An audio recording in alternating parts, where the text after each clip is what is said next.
الحمد لله نحمده ونستعينه ونستغفره ونؤمن به ونتوكل عليه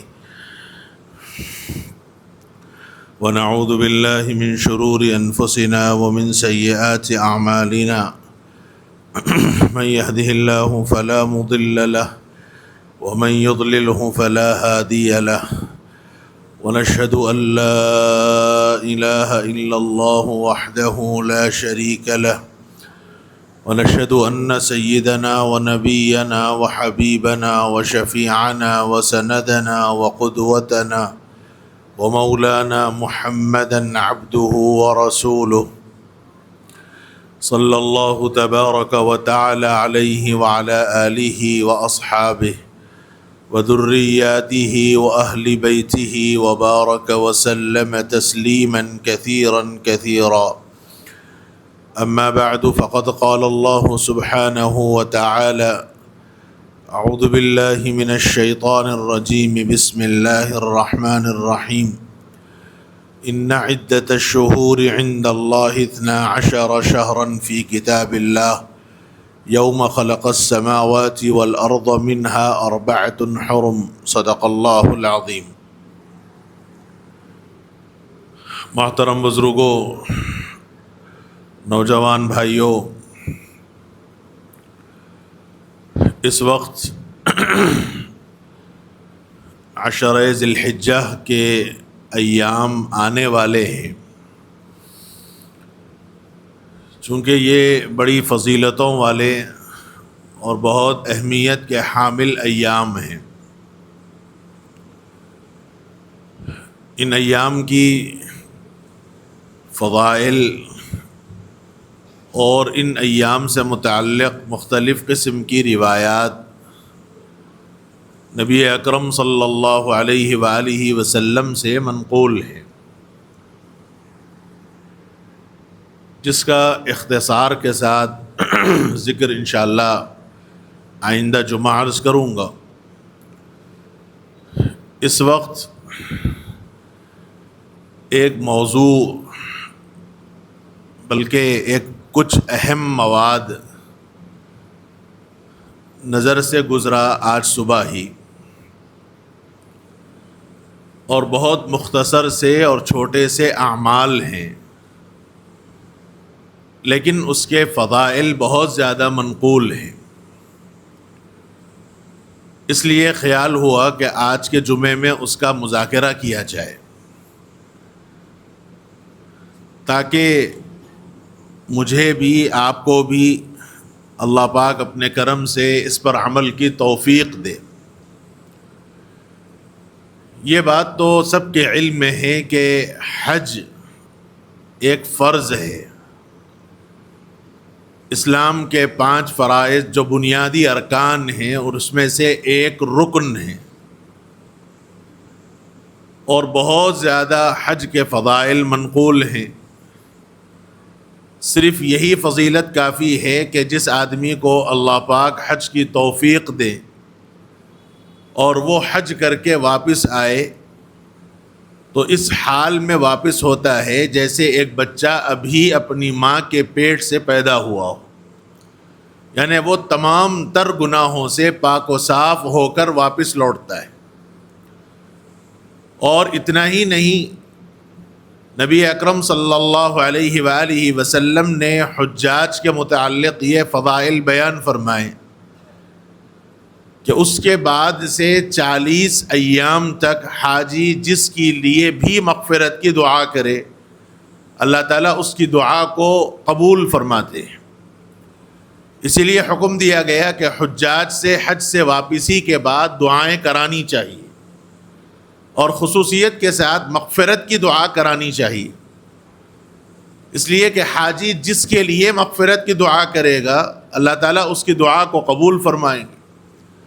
اور 40 ایام کا ذکر حدیث پاک کے اندر بھی کیا گیا، جو ترمذی شریف کی روایت کے اندر موجود ہے. تو حج اور عمرہ یہ بہت اہمیت کے حامل ہیں، اور اس کے ثواب کے متعلق کیا پوچھنا، اس کو تو کوئی بیان ہی نہیں کیا جا سکتا. اس لیے حجاج کو اللہ پاک اپنی توفیق سے جس کو اپنے گھر بلاتے ہیں، باوجود یہ کہ اسباب ہونے کے، سہولتیں میسر ہونے کے، آسانیاں فراہم ہونے کے، طاقت ہونے کے باوجود ہر ایک کو بلاوا نصیب نہیں ہوتا. اور بہت سے ایسے لوگ بھی ہیں جن کے پاس بظاہر اسباب نہیں ہوتے، حالات نہیں ہوتے، مسائل سے گھرے ہوئے ہوتے ہیں، لیکن جب بلاوا آتا ہے تو غیر محسوس طریقے سے وہ چل پڑتے ہیں اور چلے جاتے ہیں اور حج سے فارغ ہو کے واپس بھی آ جاتے ہیں. تو چونکہ حج ایک عاشقانہ عبادت ہے، یہ اس میں دل کا اخلاص اور دل کا تقوی اور دل کی پرہیزگاری کی بنیاد پر فیصلے کیے جاتے ہیں. اس لیے ہر مسلمان کی تو سچی تڑپ ہونی چاہیے کہ اللہ مجھے بھی اپنے گھر کی زیارت نصیب فرمائے اور اپنے آقا کے در اقدس کی زیارت مقدر فرمائے. ہر مسلمان کی یہ دلی تمنا ہونی بھی چاہیے اور ہوتی بھی ہے. جن کو بلاوا مل گیا وہ سعادت مند ہیں، خوش قسمت ہیں، اور جن کو ابھی بلاوا نہیں آیا تو وہ حسرت کے ساتھ دعاؤں کا اہتمام کرتے رہنا چاہیے. اسباب کے دائرے میں اسباب اختیار کرنے کی کوششیں کرتے رہنے چاہیے، نہ یہ کہ ہم ٹالتے رہیں. بہتوں کا خیال یہ بھی ہوتا ہے کہ حج بڑھاپے کی عبادت ہے، ابھی عمرج کیا ہے، کریں گے بعد میں جا کے کریں گے، ابھی تو مسائل سے گرے ہوئے ہیں، ابھی اسٹیبل ہونا ہے، ابھی سیٹ اپ ہونا ہے، ابھی بچیوں کا مسئلہ ہے، ابھی بچیوں کی شادیوں کا مسئلہ ہے، بچوں کو ان کے پاؤں پہ کھڑا کرنا ہے. یہ سب مسائل سے جب میں فارغ ہو جاؤں گا تو جب اس کے بعد اللہ پاک موقع دے گا تو انشاءاللہ حج کروں گا. یہ خیالات میں زندگی گزرتے رہتی ہے اور پتہ نہیں کب بلاوا آ جائے اور آنکھ بند ہو جائے اور دل میں سوائے حسرت اور تمنائیں اور یادیں لے کر دنیا سے ہم چلے جائیں. اس لیے علماء کرام نے مسئلہ یہ بیان فرمایا کہ جس آدمی کو اللہ نے حج کی توفیق دی ہو، یعنی حج کی طاقت دی ہو، اور حج کی طاقت کا کیا مطلب؟ ایام حج یعنی اپنے ملک سے لے کر سعودیہ پہنچ کے حج کے ایام سے فارغ ہو کے واپس آنے تک، آج کل کے اعتبار سے 40 سے 45 دن کا پیریڈ ہوتا ہے یہ. تو ان ایام میں اتنا آنے جانے کا خرچہ، وہاں کے اخراجات اور وہاں کی غیر موجودگی میں یہاں اپنے اہل و عیال کے اخراجات اگر آدمی کے پاس موجود ہیں، یعنی یہاں سے لے کر وہاں پہنچنے تک وہاں کے اخراجات اور وہاں سے واپس آنے تک وہاں کے پورے اخراجات، اور اس درمیان غیر موجودگی میں اہل و عیال کے اخراجات کے برابر آدمی کے پاس اگر مال موجود ہے تو حج اس کے اوپر فرض ہے. حج اب ٹال نہیں سکتا. بیٹیوں کی شادیاں ہیں، حج مؤخر نہیں ہو سکتا. علماء نے لکھا ہے کہ بیٹیوں کی شادی کی وجہ سے اگر کوئی آدمی حج کو ملتوی کرتا ہے اور خدا نہ خواستہ اگر موت آ جائے تو جو حج نہ کرنے کی وعید ہے، جو وبال ہے، اس وبال میں داخل ہوگا. اور وعید کیا ہے؟ نبی اکرم صلی اللہ تعالی علیہ وآلہ وسلم نے فرمایا کہ جس آدمی کو اللہ نے حج کی طاقت دی اور پھر بھی وہ حج نہ کرے تو فرمایا کہ وہ یہودی ہو کر مرے یا نصرانی ہو کر مرے، یعنی مجھے اس کی کوئی پرواہ نہیں ہے. جس ذات بابرکت نے اپنی امت کا ایسا خیال رکھا ہو کہ کبھی بھی امت کو مایوس نہیں چھوڑا، ہر موقع پر امت کا ساتھ دیا، ہر موقع پر امت کو یاد رکھا، لیکن حج نہ کرنے پر اتنی سخت وعید نبی اکرم صلی اللہ تعالی علیہ وآلہ وسلم نے فرمائی ہے. اس لیے اولاً تو اس کا یہ خیال رکھنا چاہیے کہ اگر اللہ نے توفیق دی ہے، اللہ نے گنجائش دی ہے، اللہ نے طاقت دی ہے تو فوری حج کے اسباب اختیار کر لینے چاہیے. اس لیے ہمارے بزرگان دین کا معمول یہ رہا ہے، غالباً گزشتہ بھی اس سے پہلے میں نے سنایا ہے، حضرت قاری امیر حسن صاحب رحمۃ اللہ علیہ کا واقعہ غالباً آپ کے سامنے رکھا ہے.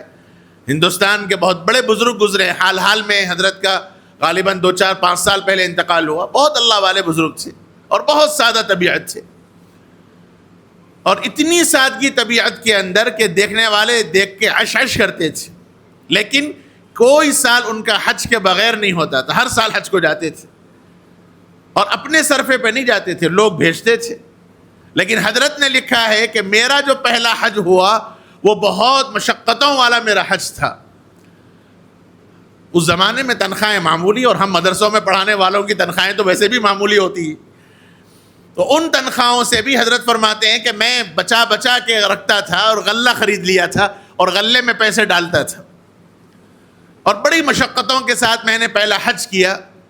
اور جب حج کر کے وہاں میں پہنچا اور وہاں حضرت شیخ الحدیث حضرت مولانا محمد زکریا صاحب رحمۃ اللہ علیہ سے چونکہ ان کو خلافت حاصل تھی اور مرید تھے، تو حضرت چونکہ ہجرت کر کے وہیں پہنچ گئے تھے حضرت شیخ الحدیث مولانا زکریا صاحب رحمۃ اللہ علیہ، تو قاری صاحب بھی وہیں رہنا چاہتے تھے.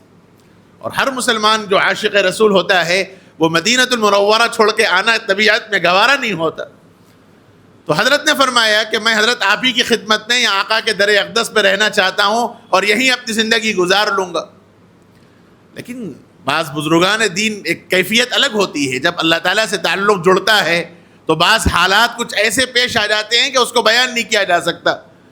تو حضرت شیخ الحدیث مولانا زکریا صاحب رحمۃ اللہ علیہ نے فرمایا کہ میاں ابھی تم ہندوستان جاؤ، وہاں تمہاری ضرورت ہے. یہ حضرت نے فرمایا، حضرت شیخ نے، کہ میاں ابھی تم وہاں جاؤ، وہاں تمہاری ضرورت ہے، اور میں کہتا ہوں کہ یہاں سے کوئی سال تمہارا حج کے بغیر نہیں گزرے گا. ایک جذبے میں حضرت نے فرما دیا اپنے مرید کی تسلی کے واسطے. لیکن حضرت قاری صاحب فرماتے ہیں کہ پھر وہ سال اور آج کا سال الحمدللہ کوئی سال میرا حج کے بغیر نہیں گزرا. اور بعض بزرگان دین یہ فرماتے ہیں جو حضرت کو جانتے ہیں، اور حضرت شیخ ہمارے حضرت مولانا عبدالقوی صاحب دامت برکاتہم ہمارے مدرسے کے ناظم صاحب خود نقل کرتے ہیں اس واقعے کو. کہتے ہیں کہ میں حضرت کے پاس بیٹھا ہوا تھا تو ایک صاحب آئے، فیض العلوم میں حضرت کا قیام تھا. ایک صاحب آئے اور آ کر کہنے لگے کہ حضرت میں آپ کو حج کو بھیجانا چاہتا ہوں. ہمارا ناظم صاحب فرماتے ہیں میں موجود تھا مجلس میں. تو حضرت خاموش بیٹھ گئے، کوئی جواب نہیں دیا.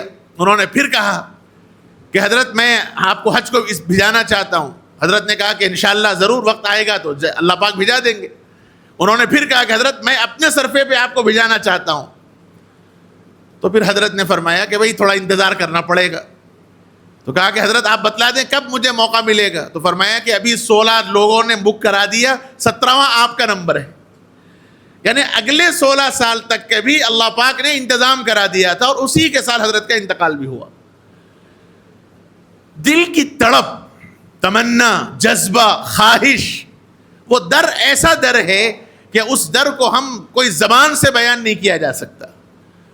اس لیے ہر مسلمان کو یہ خواہش، یہ تمنا، یہ تڑپ رکھنی چاہیے کہ اے اللہ میں اسباب کے باہر ہوں، میرے اندر طاقت نہیں ہے، میرے اندر ہمت نہیں ہے. مولا آپ اپنے در سے مجھے محروم مت فرما، آپ مجھے اپنے پاس بلا لیجئے، اپنے نبی کے روزے کی زیارت میں میرے مولا میرے مقدر میں فرما دے.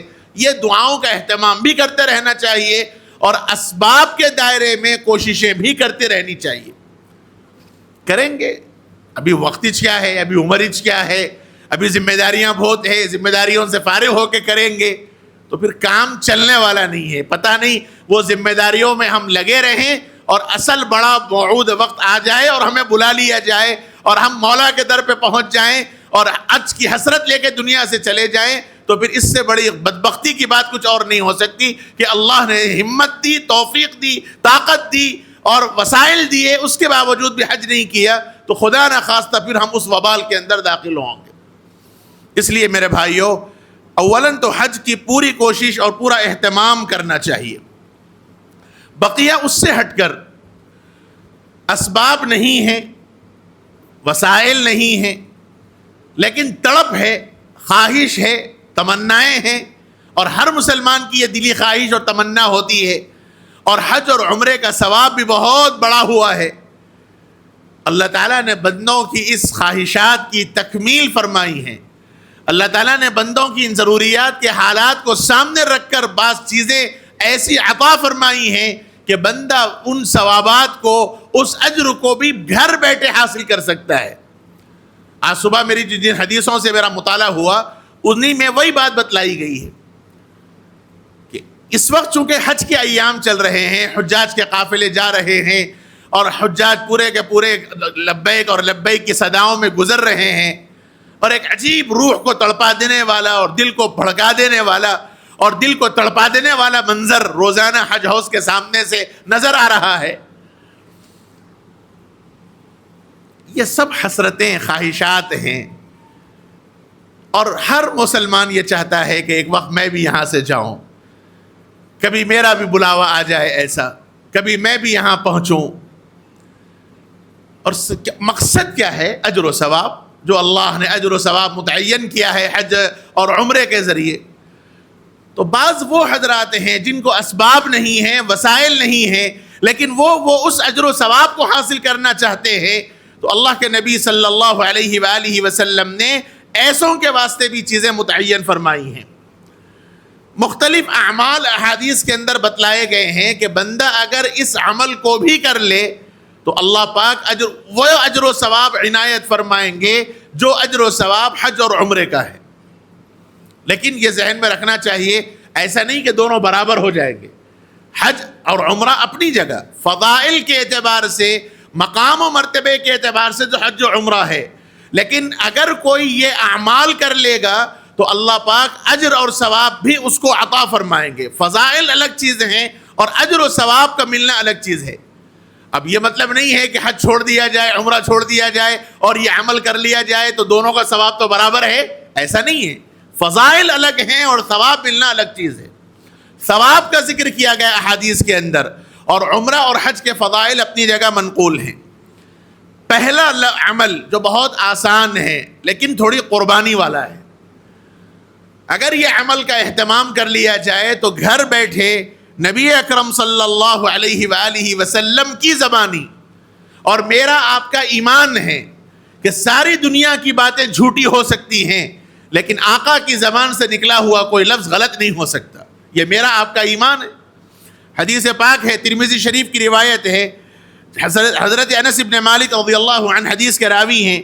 جناب رسول اللہ صلی اللہ علیہ وآلہ وسلم نے فرمایا، عربی روایت ہے، میں ترجمہ آپ کو پڑھ رہا ہوں، وقت اجازت نہیں دیتا. فرمایا کہ جس نے جماعت سے فجر کی نماز پڑھی، فجر کی نماز جس نے جماعت سے پڑھ لی اور پھر وہ اسی جگہ بیٹھ کر، جہاں نماز پڑھا اسی جگہ بیٹھ کر اللہ کے ذکر میں مشغول رہا یہاں تک کہ سورج طلوع ہو جائے، حتی تطلع الشمس.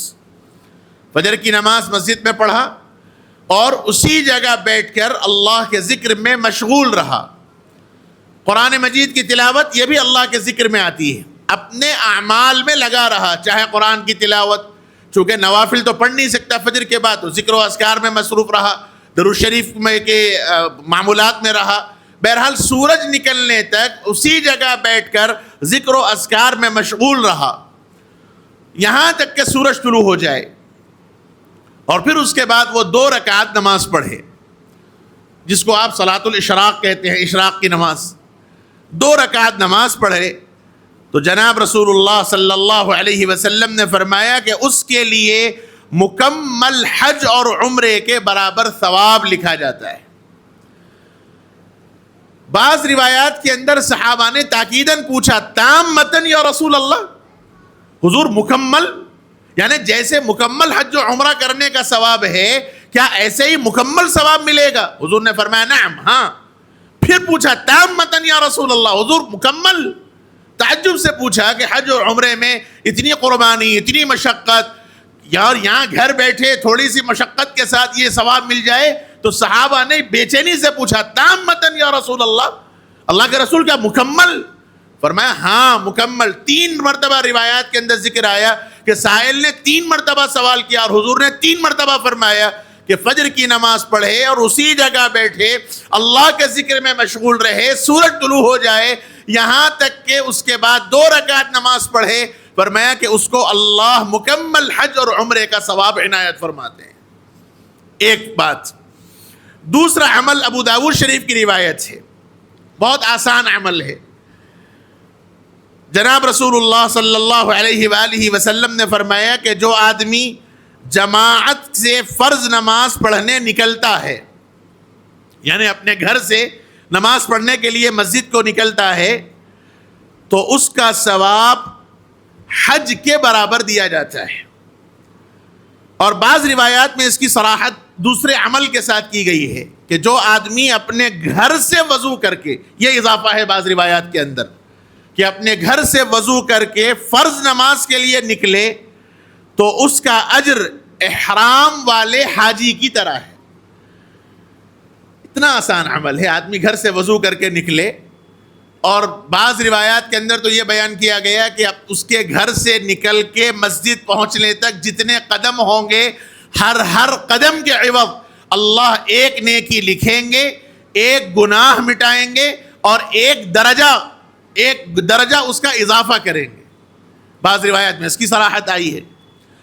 اب اگر مسجد فاصلے پر ہے یا عذر ہے، چلنا مشکل ہے، تو علماء نے لکھا ہے کہ گاڑی پر آدمی آئے تو گاڑی پر بھی وہی ثواب ہے، یعنی ایک مرتبہ جو ٹائر پھرے گا وہ ایک قدم کے برابر ہوگا، اتنا ثواب لکھا گیا ہے۔ ایک عمل یہ بتلایا گیا کہ آپ صلی اللہ علیہ وسلم نے فرمایا کہ جو آدمی مسجد کی طرف علم حاصل کرنے یا علم سکھلانے کے لیے نکلتا ہے تو اسے مکمل حج کے برابر ثواب ملتا ہے۔ یہ ترغیب و ترہیب ایک کتاب ہے، اس کی روایت ہے۔ اگر آپ کو معلوم ہے کہ مسجد میں بیان ہو رہا ہے یا مسجد میں تفسیر ہو رہی ہے، تو اب اہتمام کے ساتھ آدمی اگر شریک ہو کہ نماز بھی پڑھ لوں گا اور ذکر و اذکار کی مجلس ہے اور دین کے سیکھنے سکھانے کی مجلس ہے، اس میں بھی تھوڑی دیر بیٹھ جاؤں گا، تو اللہ کے نبی صلی اللہ علیہ وسلم نے فرمایا کہ مکمل حج کا ثواب اس کو ملتا ہے۔ دینی مجالس کا بھی اہتمام کے ساتھ عمل کرنا چاہیے۔ یہ جو اردو بیان ہوتا ہے جمعے سے پہلے، اصل مقصود نہیں ہے، اصل مقصود تو خطبہ ہے۔ علماء نے لکھا ہے کہ 2 خطبے جو خطیب ممبر پہ ٹھہر کر دیتا ہے وہ اصل میں 2 رکعت کے برابر ہے۔ عام حالات میں ہم ظہر کی 4 رکعت پڑھتے ہیں اور جمعے میں 2 رکعت ہے، لیکن علماء نے لکھا ہے کہ 2 خطبے جو ہیں یہ 2 خطبے اصل میں 2 رکعت کے درجے میں ہیں۔ اسی لیے علماء نے یہ بھی نقطہ بیان فرمایا کہ خطبے کے دوران کھیل کود کرنے کی اجازت نہیں، خطبے کے دوران لہو و لعب کرنے کی اجازت نہیں، حتیٰ کہ اگر کوئی بازو والا کوئی بات کر رہا ہے اور آپ کہیں کہ آپ خاموش رہو تو یہ بولنا بھی جائز نہیں ہے خطبے کے دوران۔ اتنا اہتمام ہے، بالکل سائلنٹ ہو کر اہتمام کے ساتھ خطبہ سننے کا حکم دیا گیا ہے، اور اس کی حکمت وہی ہے کہ یہ 2 رکعت کے درجے میں ہیں۔ اور ہم لوگوں کا عالم تو یہ ہو گیا کہ صاحب عین خطبہ بھی نہیں، آخری خطبے کا ان اللہ یأمر بالعدل والاحسان خطیب صاحب کب پڑھتے؟ جب پہنچیں گے، باہر ٹھہریں گے، باہر ٹھہر کے فون پہ گفتگو چلتی رہے گی، کیا ابھی خطبہ چل رہا، آ بھی گئے تو ٹھہرے رہیں گے۔ حالانکہ 10 مرتبہ گزارشات کی جاتی ہیں کہ خطبے کے دوران سامنے مت ٹھہریے، اہتمام کے ساتھ بیٹھیے۔ ادب ہے، یہ اہتمام ہے، اور چونکہ یہ 2 رکعت کے درجے میں ہیں اس لیے اس کا بہت اہتمام کرنا چاہیے۔ اور کوشش خصوصیت کے ساتھ جمعے کے لیے تو یہ ہے کہ حتی الامکان جلد سے جلد مسجد آنا چاہیے۔ اور یہ مذاکرہ ہے، یہ جو باتیں بیان کے طور پر ہیں یہ اصل مذاکرہ ہے کہ بھائی کچھ باتیں مذاکرے کے طور پر آ جائیں، سننے والا بھی اور بولنے والا بھی دونوں عمل کے محتاج ہے۔ مذاکرے کے ذریعے باتیں سامنے آ جاتی ہیں۔ روزانہ فجر کے نماز کے بعد عام طور پر مسجدوں میں اور یا کسی جگہ ہفتے واری تفسیر کا سلسلہ ہے، قرآن کی تفسیر سنائی جاتی ہے۔ اس کی بنیادی وجہ یہی ہے کہ ہم اللہ کے کلام سے کچھ ہماری مانوسیت ہو، اللہ کے کلام سے کچھ ہمارا ربط و ضبط ہو، اللہ کے کلام سے ہم کچھ سمجھ سکیں۔ اس مقصد کے لیے تفسیروں کا سلسلہ مسجدوں میں رکھا جاتا ہے۔ لیکن ہمارا معمول کیا ہے؟ سلام کا انتظار ہے۔ امام صاحب سلام پھیریں گے، بس اٹھ کے فوری بھاگیں گے۔ دعاؤں کا ہے تو دعا تک ذکر ہے، وہ دعا تک بیٹھ گئے تو بہت احسان ہو گیا، دعا ہوئی تڑ سب باہر نکلیں گے۔ اکا دکے 2 4 5 وہی لوگ جو دیندار ہیں وہ لوگ ہی بیٹھ کے سنتے ہیں۔ اس لیے میرے بھائیوں بہت اہتمام کی ضرورت ہے، دین سے اپنے آپ کو مضبوط کرنے کی ضرورت ہے، اور خصوصیت کے ساتھ یہ چھوٹے چھوٹے عملوں پر جو فضائل احادیث کے اندر بیان کیے گئے ہیں اس پر عمل کی ضرورت ہے۔ اللہ کرے ہماری نمازیں مسجدوں میں فجر کی ہو جائیں تو بڑی بہتر ہے، ورنہ اللہ معاف کرے ہماری نمازیں تو فجر کی خصوصیت کے ساتھ بستر ہی پر ہوتی ہیں۔ جن کو توفیق ہوتی ہے، اللہ پاک جن کو توفیق دے دیں وہ اللہ کے خاص بندے ہیں، ورنہ عمومی اعتبار سے ہم پرسنٹیج میں نکالوں تو شاید میں غلط نہ ہوں گا، خصوصیت کے ساتھ فجر کی نماز میں 70-80% کا معاملہ تو ایسا ہی ہے. فجر کی نماز بستری پر ہوتی ہے، 7 بجے 8 بجے 9 بجے اٹھ گئے تو پھر یہ فضائل کہاں سے حاصل ہوں گے؟ اس لیے اس کا اہتمام کیجئے. یہ مختصر سے وقت میں نے چونکہ آج ہی صبح یہ روایات میرے نظر سے گزری تو میں نے کہا آج مذاکرہ ہو جائے اپنے جذبے کے واسطے، اپنے عمل کے واسطے. اللہ مجھے بھی توفیق دے، اللہ پاک ہم سب کو توفیق عمل نصیب فرمائے. اے اللہ جن حضرات نے دعاؤں کی درخواست کی ہے، مالک اپنے کرم سے سب کے جائز تمناؤں کو پورا فرما، سب کی ضروریات کی تکمیل فرما.